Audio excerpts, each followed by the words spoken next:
కళ్ళ నిండా కుళ్ళుతో నిన్ను చూసే వాళ్ళకి నీ కష్టంతో పనిలేదు. మనసు నిండా ప్రేమతో నిన్ను చూసే వాళ్ళకి నీ లోపాలతో పనిలేదు. కడుపు నిండా ద్వేషంతో నిన్ను చూసే వాళ్ళకి నీ మంచితనంతో పనిలేదు. గుండె నిండా అభిమానంతో నిన్ను చూసే వాళ్ళకి నీ తప్పొప్పులతో పనిలేదు.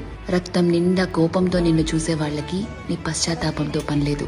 వీళ్లే కాదు, నీ చుట్టూ ఉన్న ఇంకో 100 మంది నిన్ను 100 రకాలుగా చూడొచ్చు.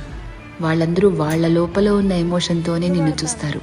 నిన్ను నిన్నుగా చూడగలిగేది ఆ పైవాడి తర్వాత నువ్వు మాత్రమే. ఎప్పుడైతే నువ్వు నీలో ఉన్న తప్పులు ఒప్పులు, మంచి చెడు, నీలో కోపాలు, నువ్వు చేసే మోసాలు, నీలో మార్పులు, నువ్వు పడే పశ్చాత్తాపాలు, నీ చుట్టూ బాధ్యతలు, నీ ఆశలు, వాటికై నీ కష్టాలు, దేవుడిచ్చిన లోపాలు, నీ ప్రయత్నాలు, ఇలా ఎదుటి వాళ్ళని జడ్జ్ చేయడానికి మనం వెతుకుతూ ఉంటామే, వాటన్నిటి ద్వారా నిన్ను నువ్వు చూసుకోగలిగితే ఎలా అన్బయాస్డ్ గా, లాయర్లా కాదు జడ్జి లాగా, అప్పుడు నువ్వేంటో నీకు అర్థమవుతుంది కదా.